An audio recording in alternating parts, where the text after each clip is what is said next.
Hey up everybody and welcome back. Well, we're just a little bit further on than when you saw me taking this out of its packaging, so nothing to tell you. What we're going to do is just pop this up here to see how it fits, and then we're going to put it on the bench and start to look at taking off these couple of things that we don't need.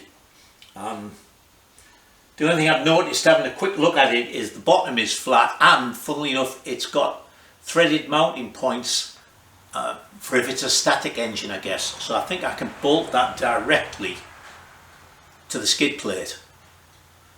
So there's nothing sticking down below this.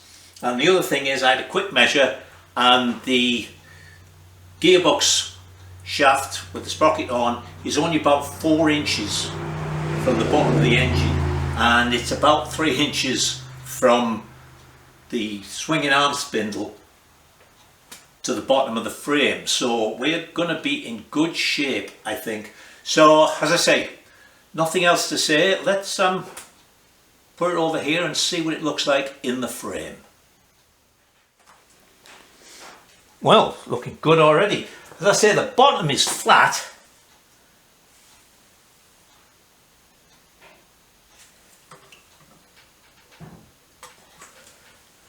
So let's see what happens here. I'm not touching anything front or back. I knew from the measurements that it was compact in its length.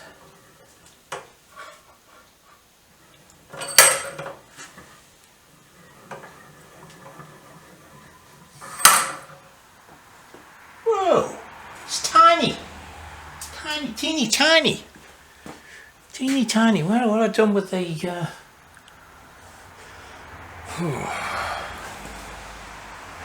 now that actually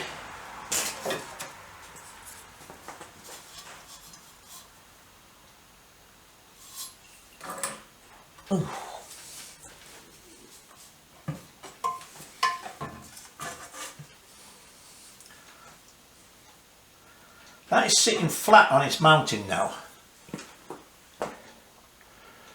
So we could let it go forward a little bit, but God, it is tiny. Ah, there's the... Oh! I've just been looking at the gearbox sprocket. I'll take it around the other side in a minute.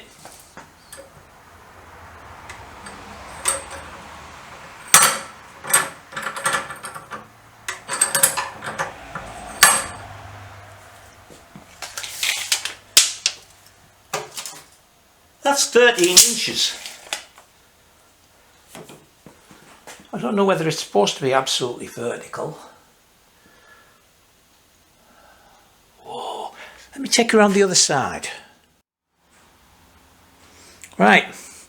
We can see there, look, how that's sitting flat. That actually could go, so we're going a little bit higher.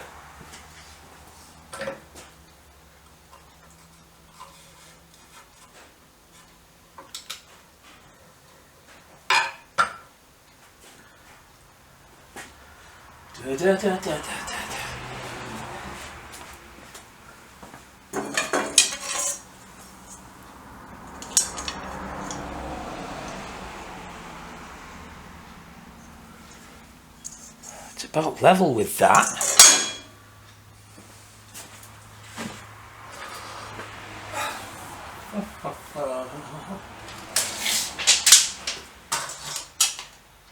That's 13 1/4, so 1/4 inch worth of alloy plate.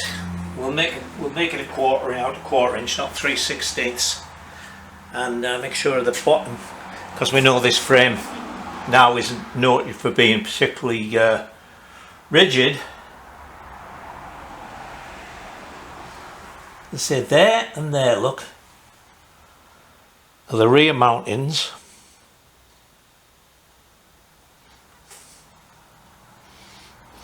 I can make alloy plates that will bolt there and there and into there and there. than me.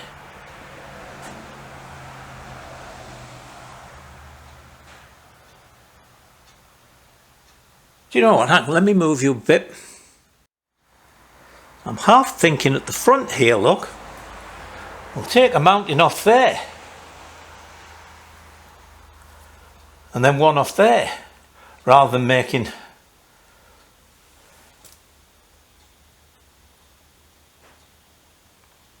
Wow. Wow, wow, wow, wow, wow. How does it look from... Sticks out a little bit here. But as I say, I think we're going to do away with some of that. You can see... Here there's the big drive thing. That'll come off. Ooh, let's look at carburetor. Hang on before we go around the other side.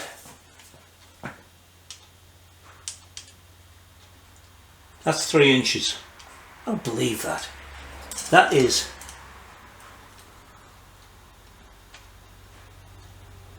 3 inches. Chain line.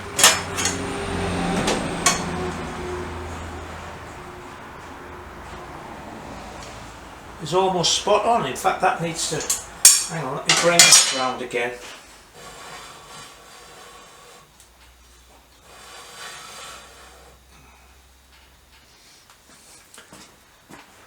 And move you once more. That's from the outside of where that sprocket will be. And it's just touching the outside of that sprocket. And that engine is so nicely situated. Let's go and have a look around the other side at the carburetor. How about that? Clears. As I said, the OKO is slightly lower. It's down here somewhere. And we have the cable coming out at an angle.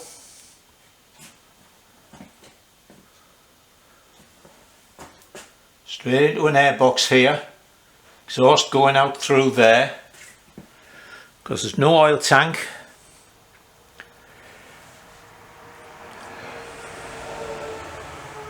This is it's going to work. I don't know whether, I say this can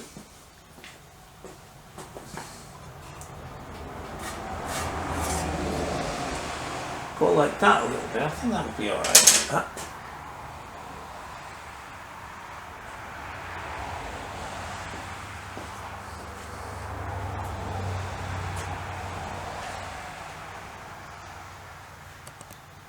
Let me open you out a bit. Wow, I'm on the red on the battery already. You've definitely got to buy some new batteries. These have had their life. That's nice for that. Yes! I'm glad you talked me into this. That is so compact. As I say, it's a full 250. Oh, wow. Alright, let's put it up on the bench.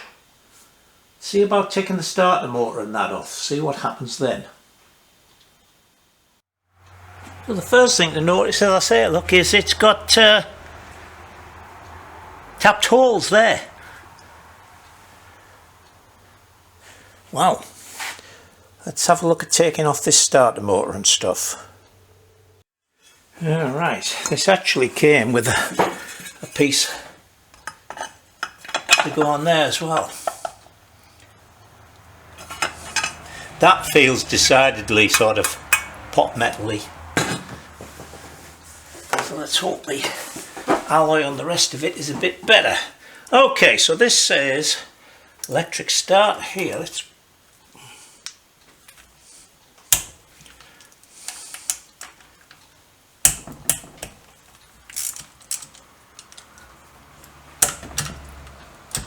.8mm heads.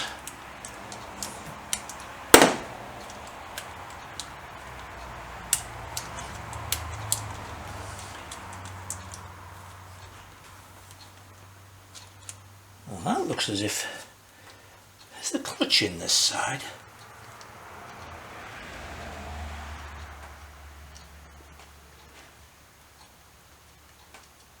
Gear shift is prohibited unless accelerator is loosed.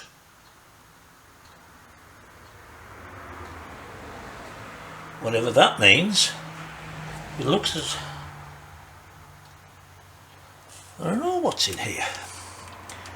Let's see.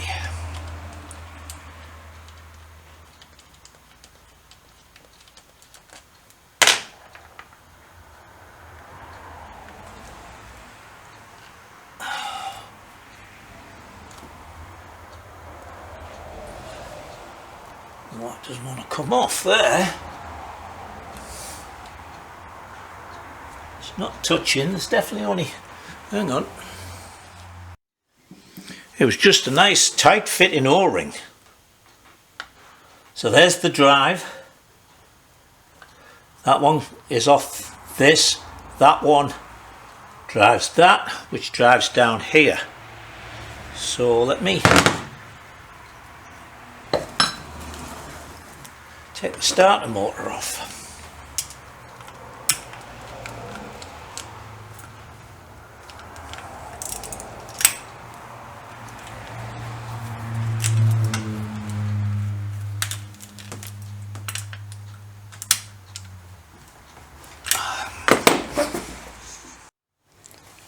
Right, that's the bolts out of that.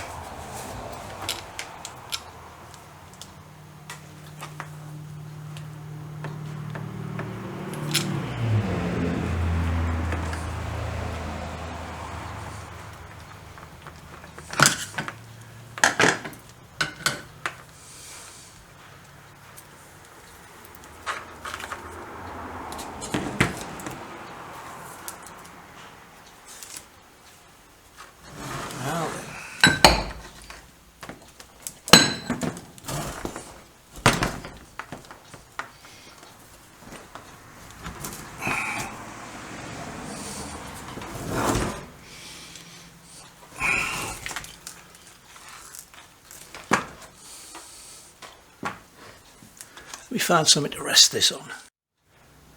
I've taken this little end cover off, and all there is down there is that bolt.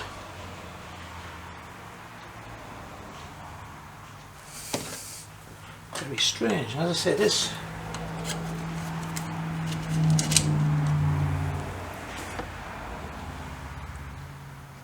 filler plug for putting oil. I suppose they want the starter motor gears to be oiled. There was oil in there. I think it must be a little splash feed. Now, you know, you buy an engine, you just get an engine anywhere. So this one didn't come with a carb, and also it said in the specs that it was CDI ignition, but you know, it doesn't come with a CDI unit. So I suppose that means it's got the pickups and everything in there.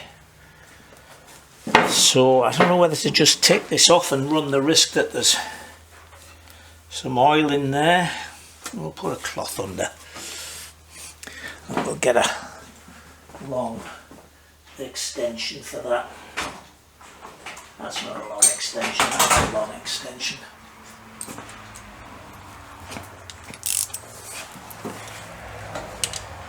Actually, doesn't need to be that long. Right, I've slackened all these off.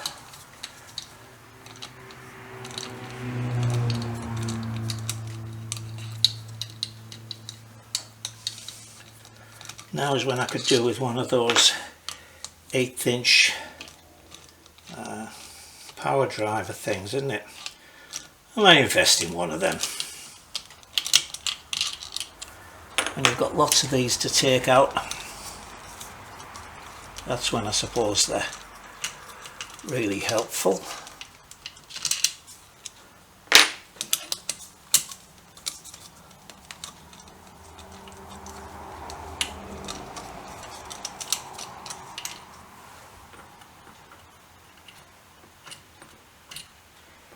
Come on. Of course, we're back in then. There we go. Excuse me.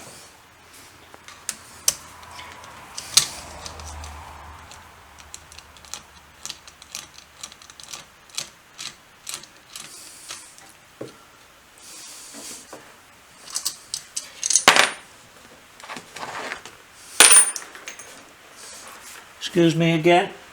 Oh, there is one there I missed.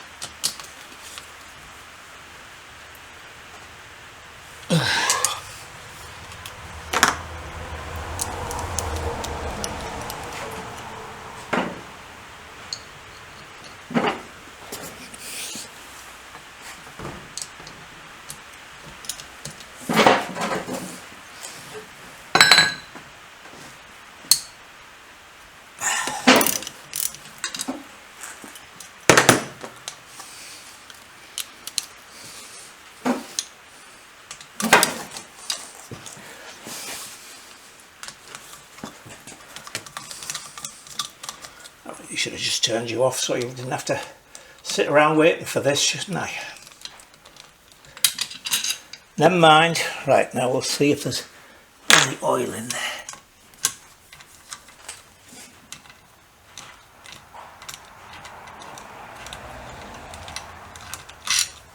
Right.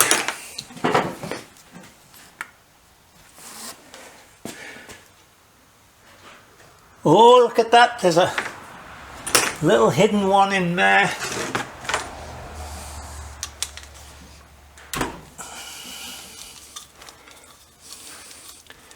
we hadn't have spotted that one, we'd have been tapping on things.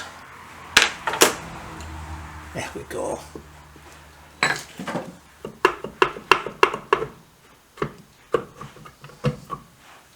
No, doesn't seem to be any oil in it.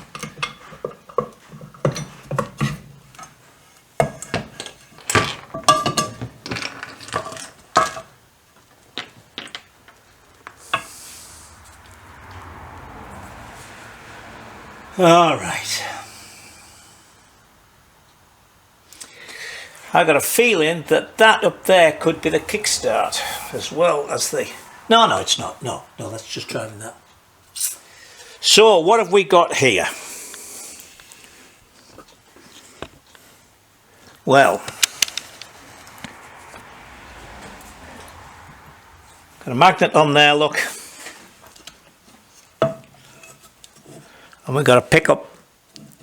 Can you see it? Pickup in there. So although we can take the coils out, we can't really take this out. Take this off. Too much involved in all of that.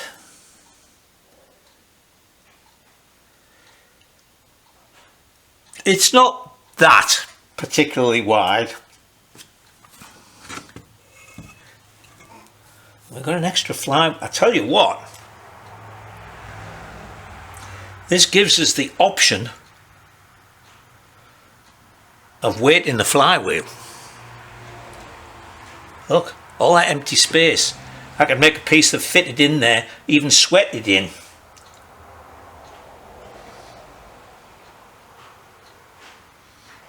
Although then you wouldn't be able to get at those.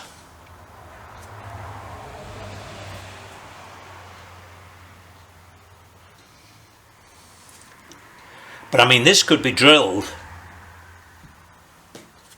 put it in, put some grub screws in to hold it, you know, with Loctite on.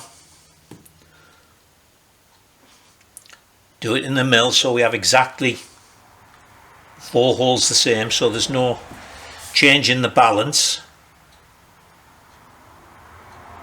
And then I could have a nice heavy flywheel on this. That is a nice touch, isn't it?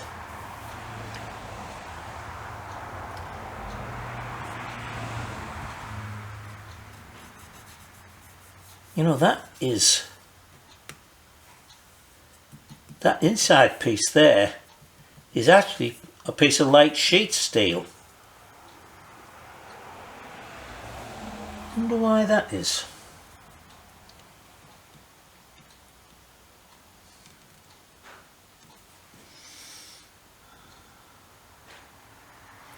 That must be the end of the crankshaft.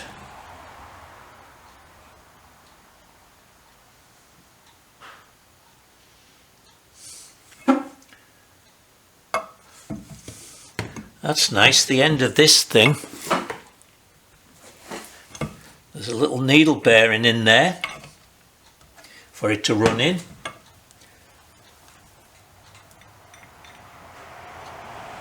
And a needle bearing in there. This is quite nicely made actually. I mean, the obvious first thing is these are all die castings.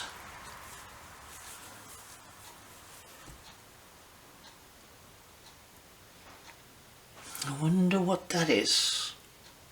Hang on, you can't see now. I'm wondering what this is. Is it an oil way?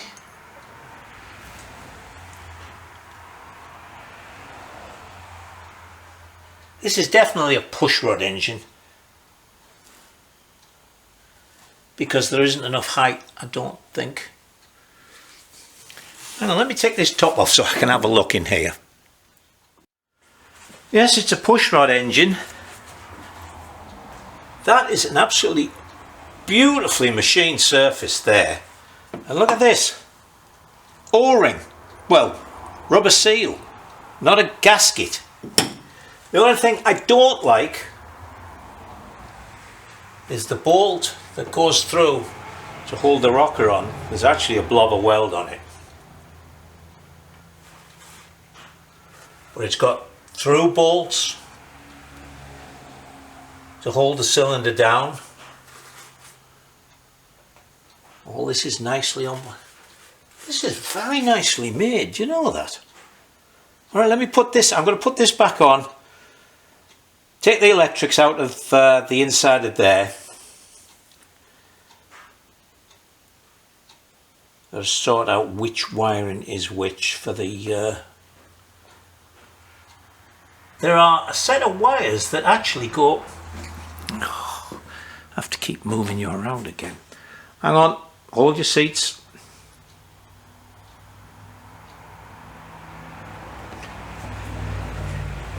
See that, look? There's a set of wires here that go into the bottom of the crankcase.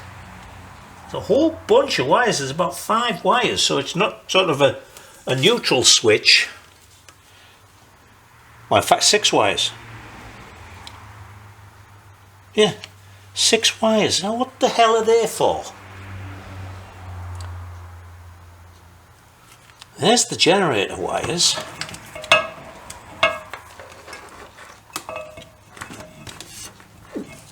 There's a little plate hole. Now let me get this apart. Before I put the top on, let me show you this. There's a channel up through here that goes into there, look. There's an oil pickup, and then cast in are the oil lines, drilled and plugged off at this end, and they oil the 2 rockers.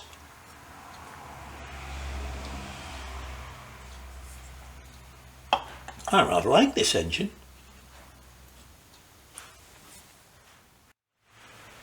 Right, I'm going to need some guidance here from those of you who know more about this stuff than I do. I was just going to take this out, and I saw that one of the generator coils is different to the rest. Is that needed to generate for the CDI? I mean, obviously I'm not going to save much weight on that, and the fact that I can't just take this off and put a blanking plate on to lose myself a couple of inches of width. So obviously this is just on the outside of the engine. We can deal with this when the bike's finished, because I'm really getting ahead of myself with videos here. So please, anybody who has any idea about this, and also about all those wires coming out of the crankcase, I've got to do a little bit of research. So anyway, I'm just going to put this back together the way it is. Then we'll put it back into the frame and we'll start looking at engine plates. Right, last little job for the day. We'll measure it, we'll wait. I just weighed the kickstart, gear change lever and an Amel carb. Amel carbs are actually heavy, and it comes to about £2. Alright, so let's see what we've got. And then I'm going to go and do a bit of research and see if I can find out something myself about this wiring. Ugh, it doesn't feel that heavy. Oh my God! £56. Near enough 57. So as I say, yeah, without the starter and that on, it's £60. Put some oil in. I am pleased at that. As I say, I thought when I took out the box and stuff, you know, this feels, well, it does, it's 20 odd pounds lighter. 25 pound lighter than a Beezer engine. God, that's nice.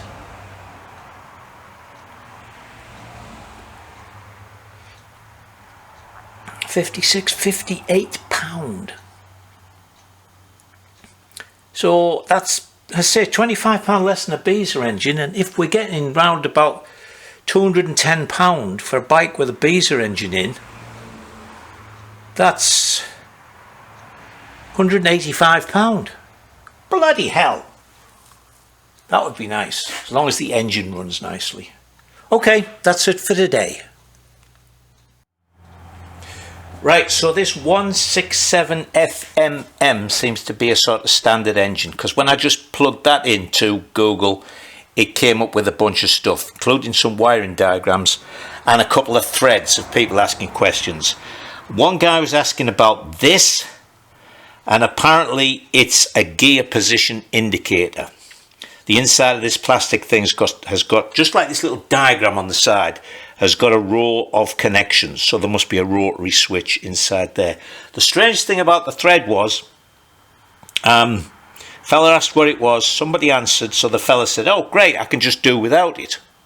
And then the fella came back and said, no, you've got to leave it on, just put the wires out the way.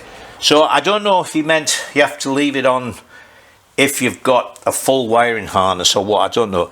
But I don't see why that needs to be there. I didn't find out too much about the CDI, so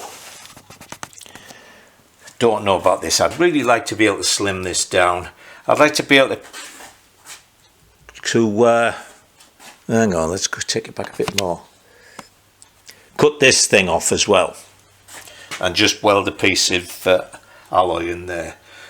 So there's all sorts to look at, but first of all, let's see about getting it put in the frame. So at the moment I'm just making measurements of these mounts and how far they are away from this joint, which I'm using as a datum, and the inside of the sprocket. So let me carry on with that. Alright, we're going to start with the rear mounting, because I reckon I can get the most accurate measurements off the face of the swinging arm and various things like that. Interesting thing, you know, I mean, it's a Chinese engine, all the case bolts were metric, so I looked at the rear mountings and I thought, 10mm, but they weren't. So I thought, oh, it must be 12mm, but they weren't. They're 11 point something. The 7/16 or a 7/16 bolt fits perfectly in the back, and a 3/8 bolt fits perfectly in the front. They're not 8, they're not 10, they're 9 and a little bit. So weird. So what I'm going to do here, because, you know, as I said, these aren't particularly hefty mountings, and for some reason they're really poor holes. It's as if the engine's been loose and it's rounded them slightly. But anyway, what I've done is I've made up 2 steel spacers with a 7/16 inch hole, and we're going to put them in, because I've made these of course on the lathe, so I know they're exactly square. Put them in there, one in the top, one in the bottom. Come on, I just had that in. They must be both the same size. Oh, that's the one. Put a 7/16 bolt in, and then tighten this up, and that will, if you like, sort of centre itself. And then I'll bronze these in, top and one in the bottom. Then we're going to mount our engine plate onto them. We're going to make one big engine plate actually to catch the top and the bottom mount on the back of the engine. I think that's the best way. Gone off the idea of bolting it to the bash plate. So I reckon if I have two there, a double mounting there, a double mounting, oh, I keep talking to you and then I forget that I've got you close up. Hang on.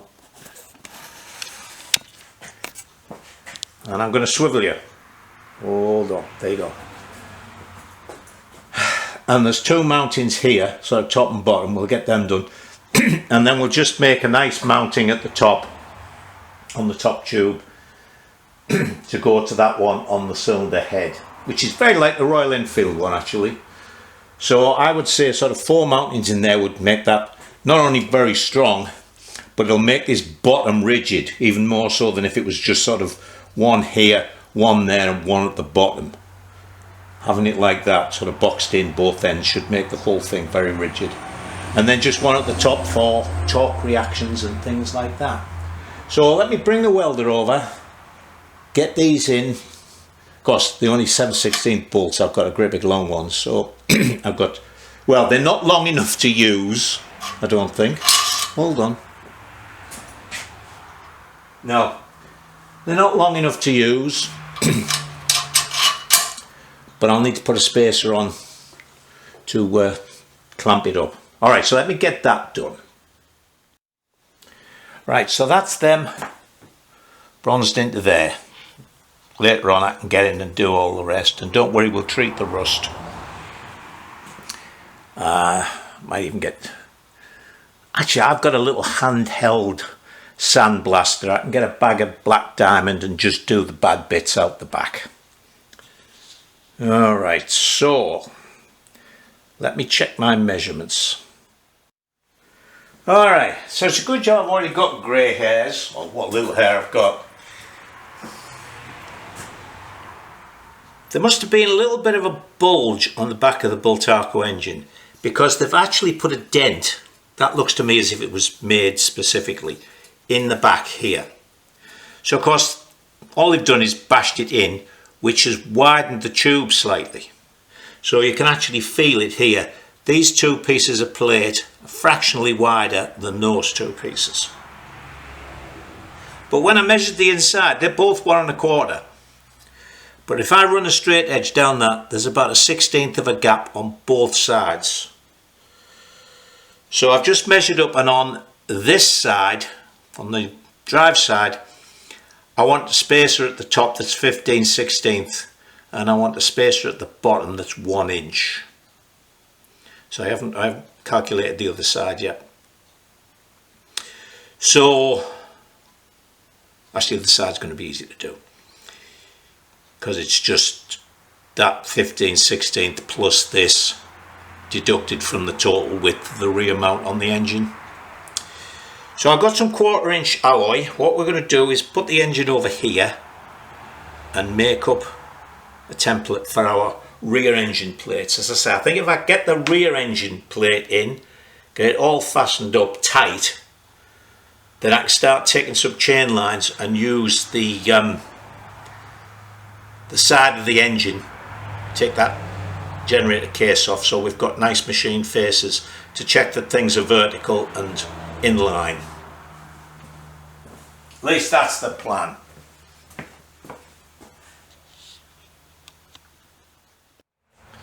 Right, so I started with the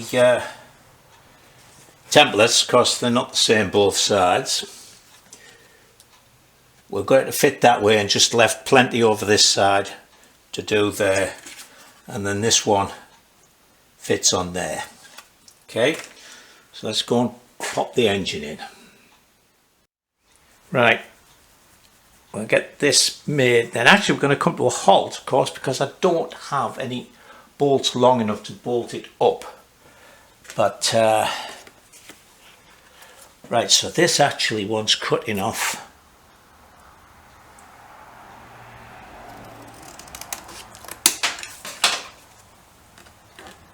Oh, there.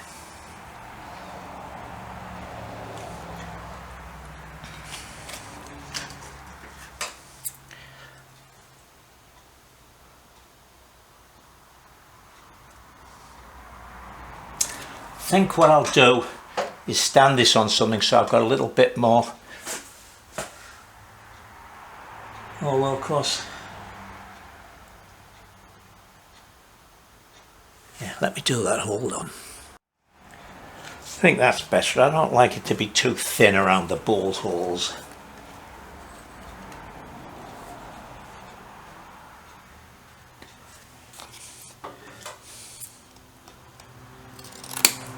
A little bit of an angle at the back though.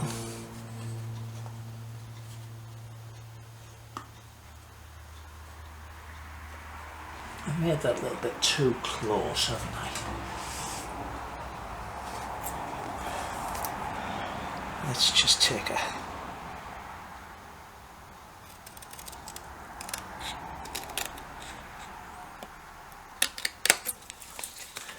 thin piece for here.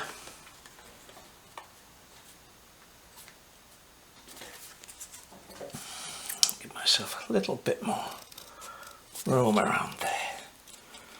No reason for it to be that close a fit, as long as we have plenty of meat around the bolts and everywhere. And see, that's going to take a piece off up the back. There. This one's to come forward a bit as well.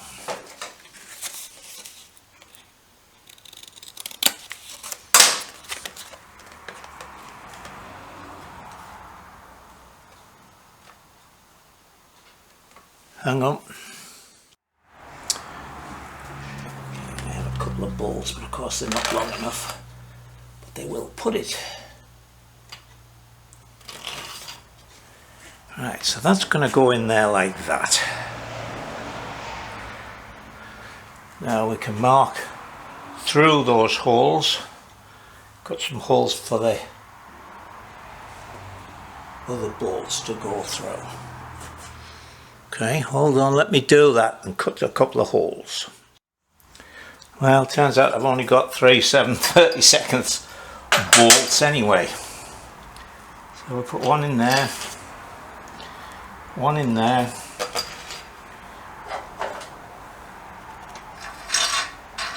one in there. Oh, I think that one is fractionally out. But this is only the cardboard template. You know, it's getting the punch to cut them out is can be difficult, so I can mark that it wants to be over this way a little bit, and we'll cut that nicely and cut the bottom of that nicely. And there's the engine plate for that side. So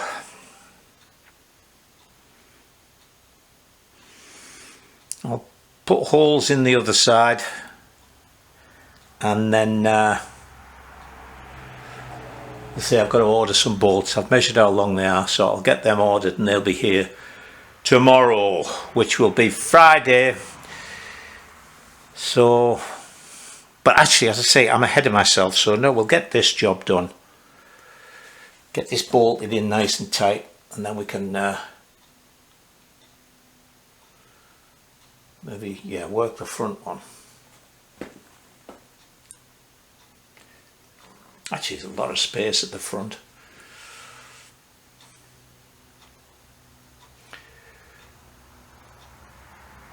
Anyway, let me go and have something to eat. Right, well, so there's the 2 plates cut in alloy. There's the spacers made, and because they were fractionally different, you know, you may remember there was a 16th between those two.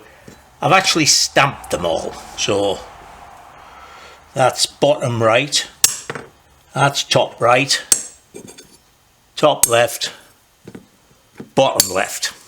And the bolts arrived, and you remember I said I'd measured how long I needed them. They're about 1/4 inch short. I mean, they go all the way through. You can put a nut on, but I wanted to put a lock nut on, which is a bit deeper, and I can't get washers on. So I'm sure they don't make them 1/4 inch longer. I'll have to get them 1/2 inch longer and probably cut a little bit off, because I hate to see bolts sticking out. So let's put these on. Okay, so here's our left hand plate, and here's top left, bottom left,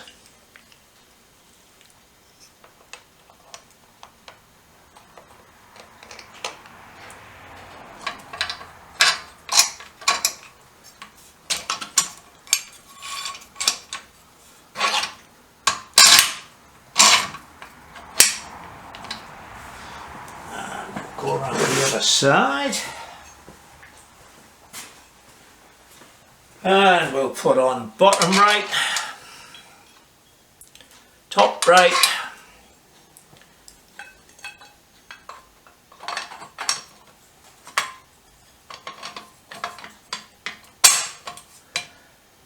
and I tell you what, these whatever they are, zinc chromate, the coating, they obviously put that on after they've cut the threads, because these nuts are really tight.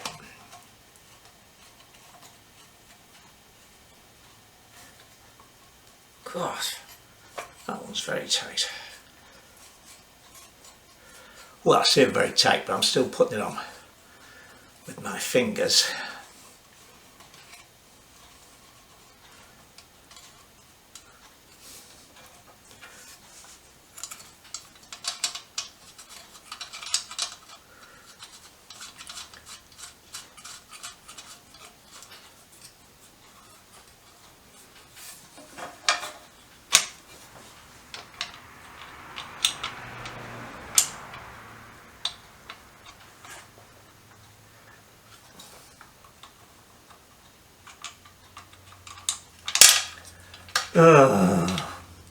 Come on, it's a bit, I must admit it's a bit awkward, it's tucked in here. There it goes.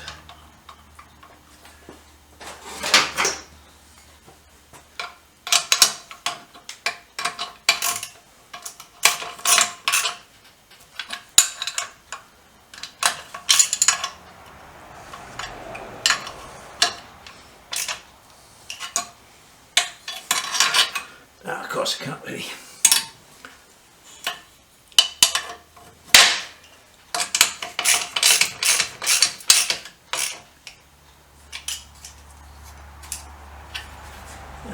This one is awkward to get at.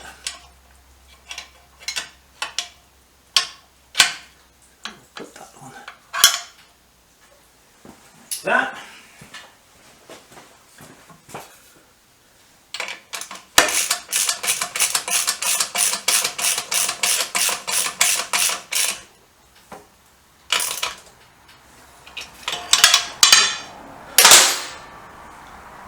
And there we have one engine in pretty tightly. Now let me see. I'm just putting this along.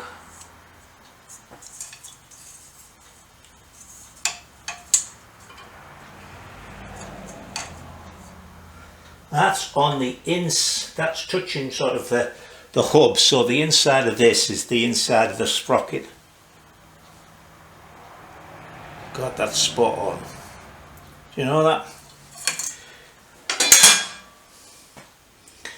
Alright, well that actually took me longer than I thought. I'm pretty sure that bandsaw blade is sharp, but cutting 1/4 inch is a slow process, particularly all these little curves and stuff.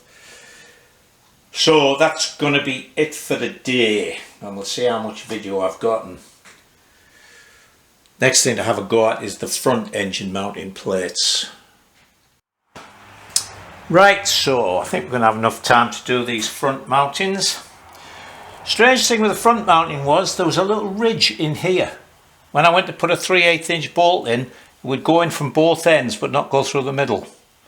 So I have some gripping long drill bits, so I ran one through both.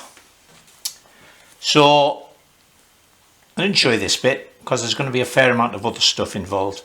So first of all, I made up the old cardboard tablet, and from that an alloy one.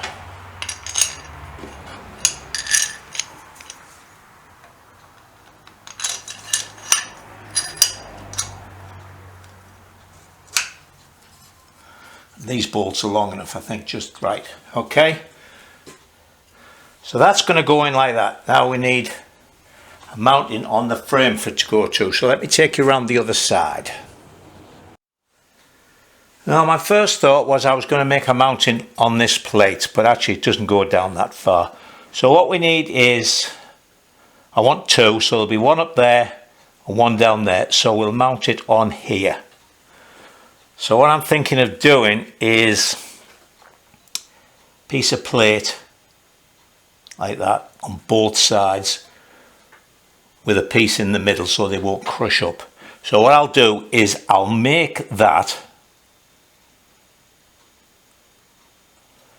put it on with a clamp to hold it, and then we'll get everything organized as to where the holes are going to be, and then go from there. I'll measure up, I'll make some spaces for one side so that I can bolt it to the plate while it's clamped on here and everything will be in the right spot, and then I can bronze it up.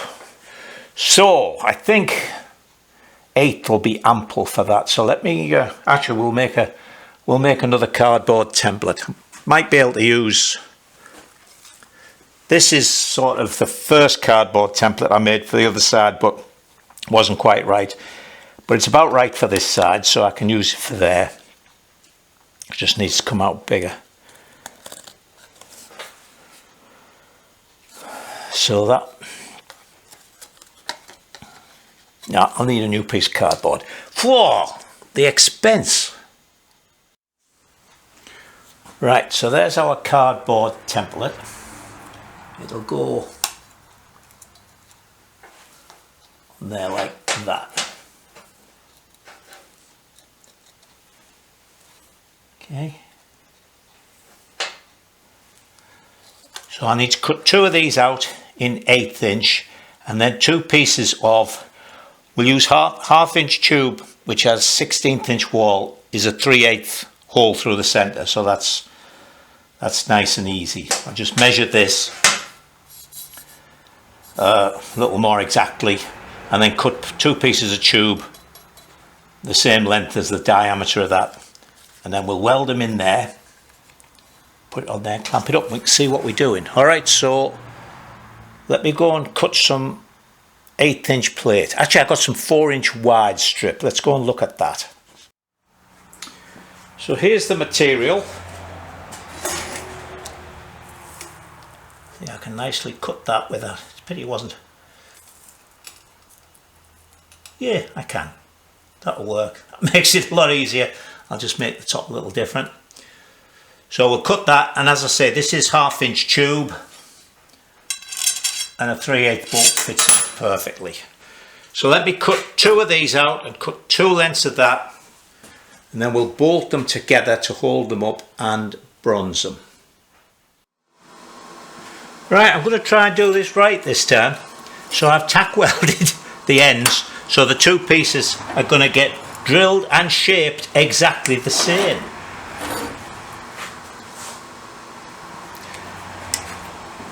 So we're going to do that a little bit at that end.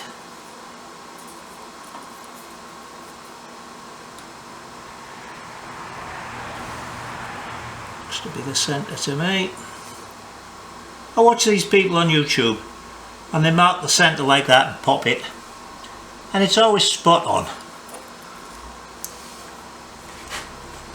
Okay.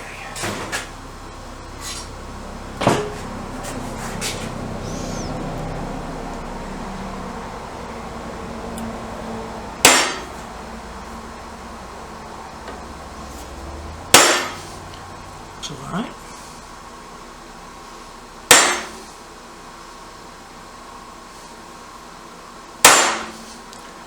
Very good.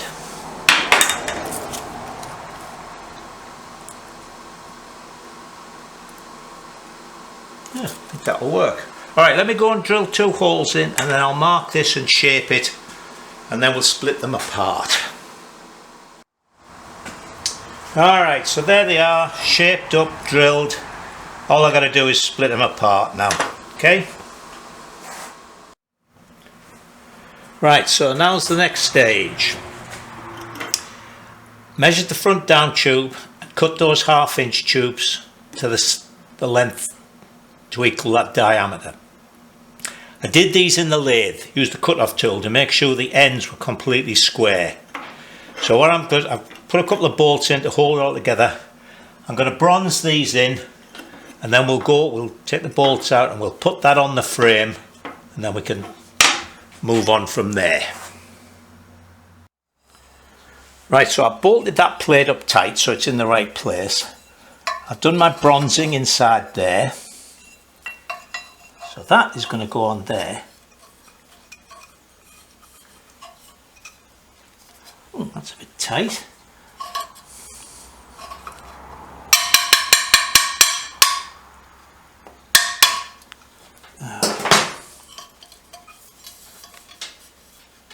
Must be a little bit of some bronze down there making that wider. But anyway, what I'm going to do is I'm going to put that on there like that. And I'm going to measure the size of the spacer that goes in on that side. Make those spacers, and then we'll put this on here with the spacer there, so I'm keeping it all flat. We'll mark that hole, drill that plate, and then we can bolt that with the spacers to this, and that'll hold this while I do that. All right.